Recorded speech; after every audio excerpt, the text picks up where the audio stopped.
Takže, zdravím všetkých fanúšikov SCP, ktorí klikli na toto video. A dneska tu máme prvé video, také oficiálne, že to není to len niečo informačné.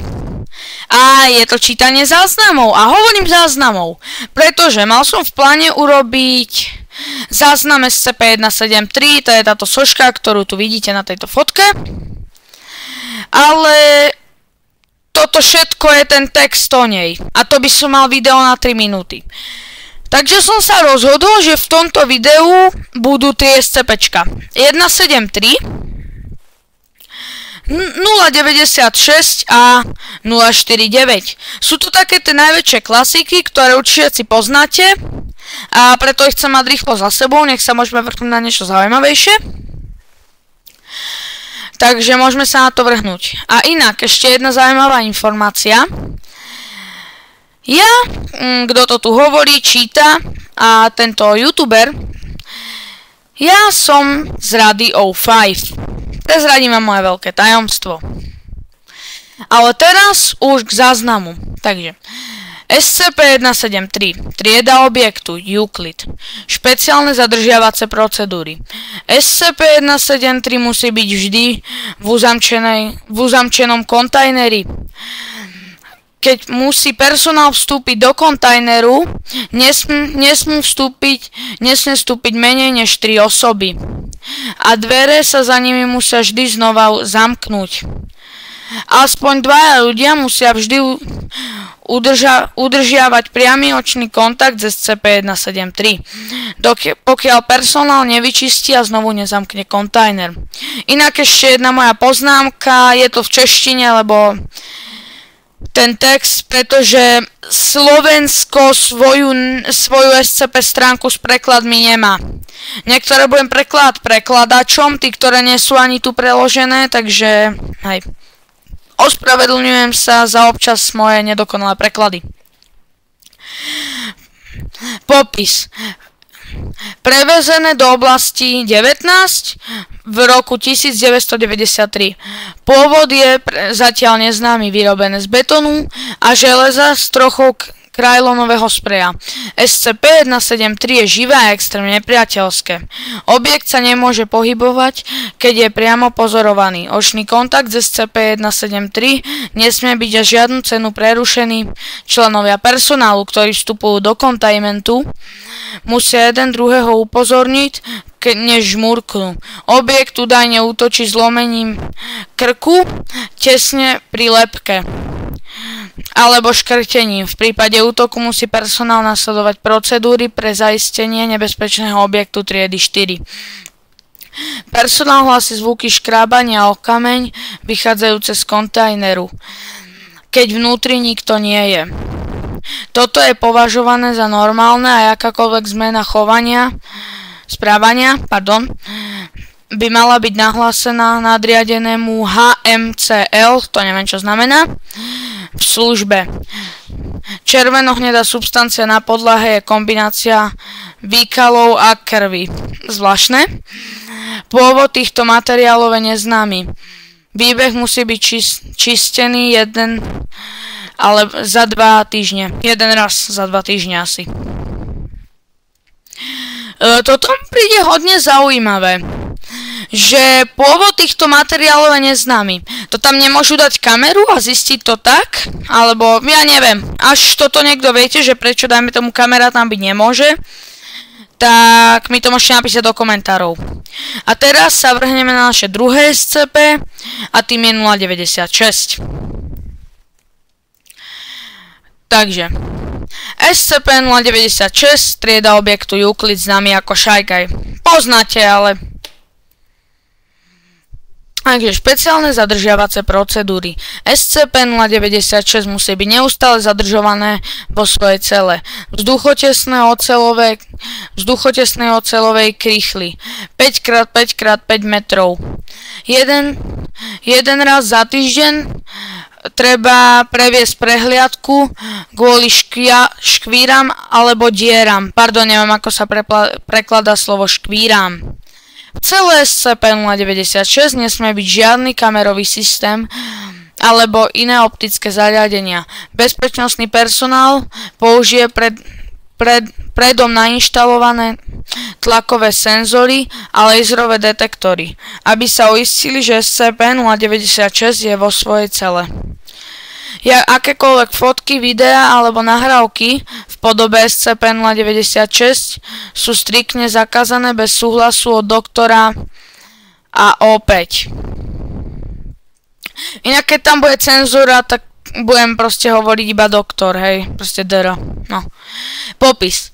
SCP-096 je humanoidné stvorenie, približne 2,38 metra vysoké. Subjekt vykazuje veľmi málo svalstva a predbežná analýza telnej hmoty naznačuje mierne podvyživenie. Horné končatiny sú hrubé, mimo proporcií k zbytku tela. Každá má približne 1,5 metra. Koža je väčšinou úplne bez pigmentu, neukazuje žiadne známky ochlpenia. Čeľusť SCP-096 sa môže otvoriť 4 krát toľko ako čeľusť priemerného človeka. Ďalšie časti tváre zostávajú také isté ako u človeka, okrem očí, ktoré nemajú žiadnu pigmentáciu. Není isté, či je SCP-096 slepé alebo nie. Nevykazuje žiadne známky vyšších mozgových funkcií a není považované za inteligentné. SCP-096 je normálne extrémne poslušné. Tlakové senzory vnútri jeho cely indikujú, že väčšinu dňa trávi obchádzaním východnej steny. Avšak, pokiaľ niekto uvidí tvár SCP-096, či už priamo, alebo cez videonahrávku, alebo fotografiu, vstúpi SCP-096 do fáze značnej emočnej úzkosti. SCP-096 si zakrie tvár dlaňami a začne kričať, plakať a nezrozumiteľne mumlať. Približne po 1 až 2 minútach po prvom uvidení sa SCP-096 rozbehne za osobou, ktorá videla jeho tvár. Osoba bude od tohto bodu označovaná ako SCP-096-1. Ináč moje čítanie nie je dokonalé, ospravedlňujem sa za chyby. Zaznamenané rýchlosti sa pohybovali od 35 km za hodinu až po vycenzurované je to tam kilometrov za hodinu. A zdá sa, že to závisí od vzdialenosti od SCP-096-1. To je ten človek, ktorý videl jeho tvár. V túto chvíľu neexistuje známy materiál alebo metóda, ktorá by zastavila SCP-096. Skutočná pozícia SCP-096-1 nejako neovlivní odpoveď SCP-096. Zdá sa, že presne vie, kde sa SCP-096-1 nachádza. Poznámka. Táto reakcia sa neukazuje, keď sú videné umelecké zobrazenia. Dokument SCP-096-1. To je o incidente SCP-096-1, ktorý je aj sfilmovaný, ale to teraz čítať nebudem, to si necháme na ďalšie video. Toto zbytok, lebo to je už v podstate niečo iné, takže. A na ten film si tiež niekedy urobíme reakciu. Potom, čo SCP-096 dorazí na miesto pobytu SCP-096-1, zabije ho a dáta vymazané. 100% prípadov nezanechalo žiadne stopy po SCP-096-1.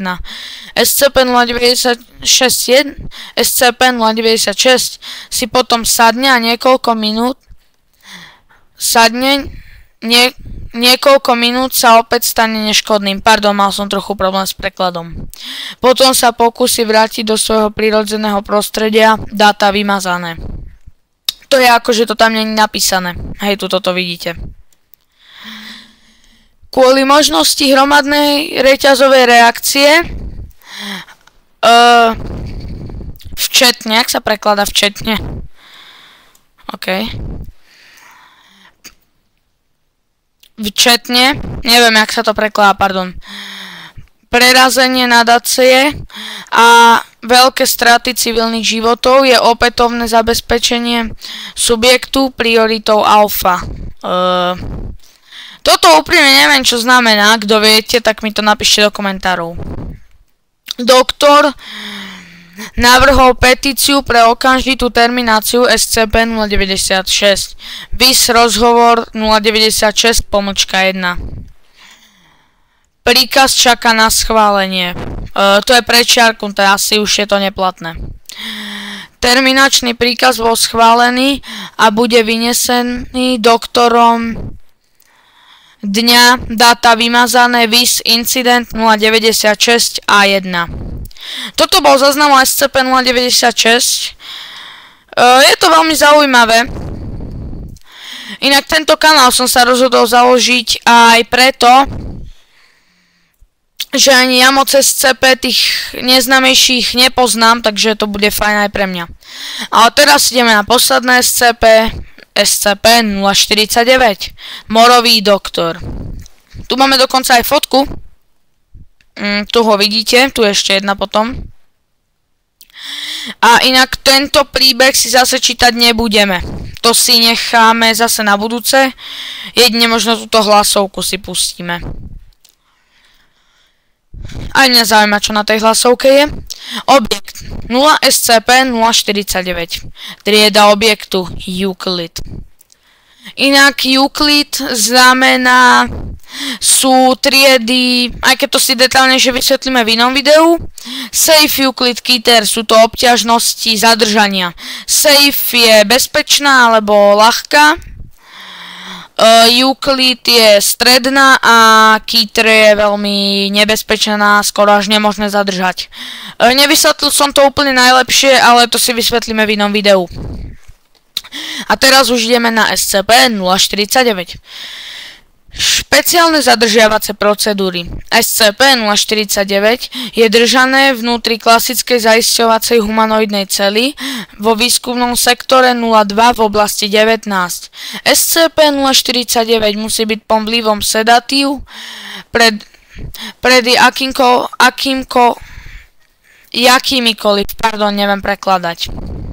akýmikoľvek pokusmi o prepravu. Behom prepravy SCP-049 musí byť zabezpečené vnútri humanoidného obmedzovacieho postroja kategórie 3. To ani neviem, čo je. Kto vie, môžete mi to napísať. Včetne čo? Toto neviem preložiť, ľudia, veľmi sa vám ospravedlňujem, ale...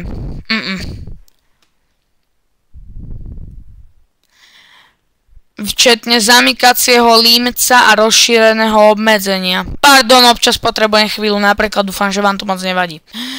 Monitorované nemenej než 2 ozbrojenými strážami. Zatiaľ, čo SCP-049 obecne spolupracuje s väčšinou zamestnancov nadácie, výbuchy alebo náhle zmeny v správaní musia byť riešené so zvýšenou silou. Za žiadnych okolností by pracovníci nemali dojsť k priamému kontaktu s SCP-049. Cez tieto výbuchy, myslia si výbuchy agresivity a podobne, hnevu napríklad, v prípade, že by sa SCP-049 stalo agresívnym, bolo preukázané, že aplikácia Levanduly L Multifida, to bude asi latinský názov, ak hovorím blbosť, opravte ma, vyvoláva ukľudňujúci účinok na SCP-049. Po ukľudnení sa SCP-049 spravidla stane ochotným a vráti sa do zadržovacej cely s malým odporom. Inak toto s tou levandulou mi príde veľmi zaujímavé, lebo vo väčšine hrách sa na SCP-049 používa levandula a nikdy som nechápal prečo, ale už to chápem, takže aspoň mi to tento záznam vysvetlil. Aby sa uľahčilo trvalé zadržanie SCP-049, musí byť subjektu poskytnutá mŕtvola nedávno zosnulého zvieraťa, väčšinou skotu alebo iného veľkého cicavca. Skot, to neviem čo je, úprimne to neviem preložiť, za to sa ospravedlňujem. Jeden za 2 týždne k štúdiu. Mŕtvoly, ktoré sa stanú SCP-049-2, musia byť odstránené zo zadržovacej cely SCP-049 a spálené. SCP-049 není dovolené komunikovať s ľudskými subjektmi a požiadavky na ľudské subjekty budú odmietnuté. Inak toto prídu veľmi zaujímavé, títo mŕtvoly, ono to je niečo ako zombie, aspoň čo ja som tak videl. Je to zaujímavé celkom. A to tu nebolo napísané, keď je ten SCP-096 vlastne 049 vlastne rozúrený, ako tu toto písali, tak dokáže človeka zabiť jediným dotykom. To tam nepísali, ale príde mi to zaujímavé. Aktualizácia dočasných zadržovacích procedúr. Výsť dodatok 049.3. Podľa zadržovacieho príkazu komisie 049 S19 17.1. alebo to je dátum, alebo nie je toto, neviem. SCP-049 není naďalej dovolené priamo komunikovať so zamestnancami nadácie. Ani nebudú neposkytnuté žiadne ďalšie mŕtvoly. OK, to znie trošku divne, tá veta, ani nebudú, no to je jedno. Ktoré by použilo vo svojich operáciách. Tento príkaz mal trvať na dobu neurčitú, pokiaľ nebude dosiahnuté súhlasu ohľadne prebiehajúceho zadržania SCP-049. Popis. SCP-049 je humanoidná entita zhruba 1,2 metra vysoká, ktorá nesie vzhľad stredovekého morového lekára.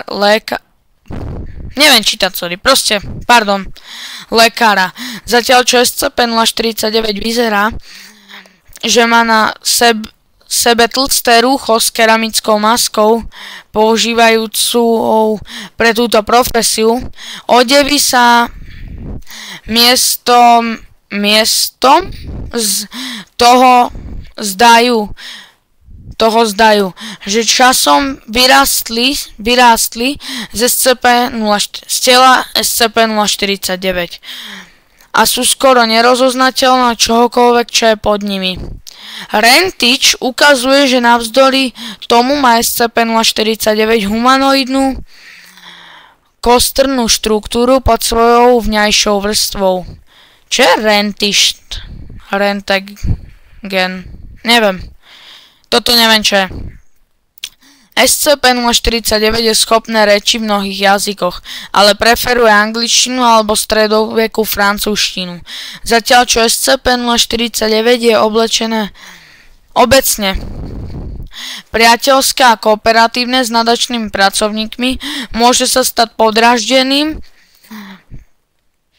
alebo občas aj agresívnym, pokiaľ má pocit, že v prítomnosti toho, čo nazýva nákaza, ačkoľvek presná povaha tejto nákazy je v súčasnej dobe pre výskumné pracovníky nadácie neznáma, zdá sa, že je to otázka nesmierneho záujmu SCP-049. Inak tu máme ešte jednu fotku. SCP-049 sa stane nepriateľské proti jedincom, ktoré sa zdajú byť infikované nákazou. Často musí byť spútané, pokiaľ sa s nimi stretne. Pokiaľ je nechané bez dozoru, SCP-049 sa týchto jedincov pokúsi zabiť. SCP-049 je schopné zastaviť všetky biologické funkcie organizmu priamym kontaktom s kožou. No, to som hovoril, že vlastne biologické funkcie organizmu, takže vás zabije logicky. Takže dokonca tu je aj napísané, že vás zabije dotykom.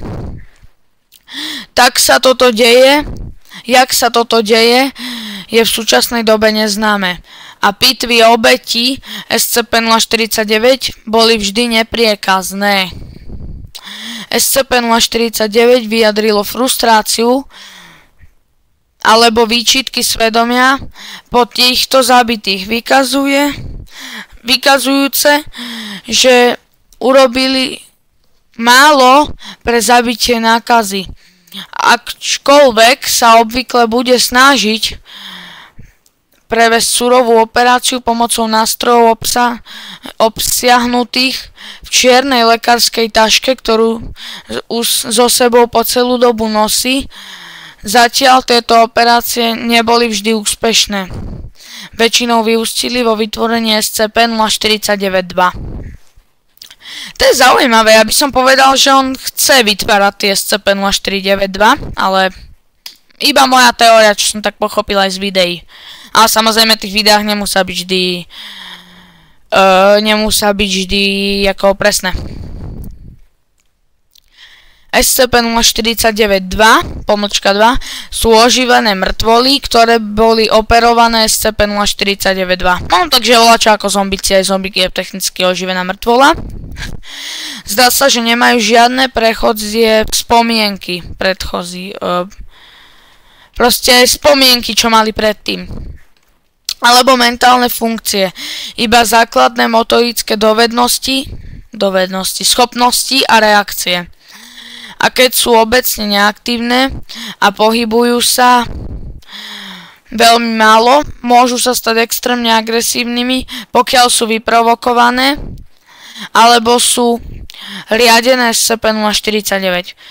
SCP-049 pomlčka 2 majú aktívne biologické funkcie, a keď sú výrazne odlišné od ľudskej fyziológie, cez tieto zmeny SCP-049 často poznamenáva, že subjekty boli vyliečené.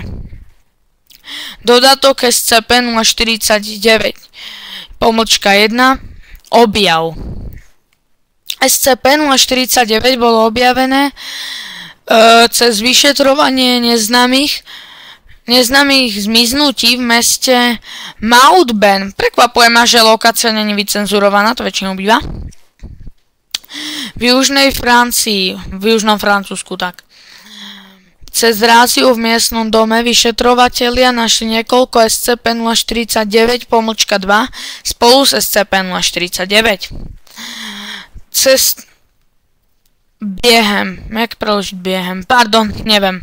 Toho, čo sa jednotky polície zabývali sa subjektmi SCP-049 pomlčka 2. SCP-049 bolo pozorované, jak sleduje jednotky a zapisuje si poznámky do svojho denníku. Potom, čo boli všetci SCP-049 pomlčka 2 zneškodnení, SCP-049 bolo ochotné vstúpiť do väzby nadácie. Nasledujúci rozhovor. Pustíme si ešte túto hlasovku, ktorá tu je. Pôjde to vôbec? Aha, tak to jak to volá? Hlasovka nefunguje. Tak, pardon, nebude hlasovka. Chcel som, ale...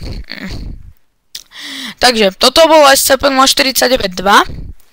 Dneska naše posledné SCP.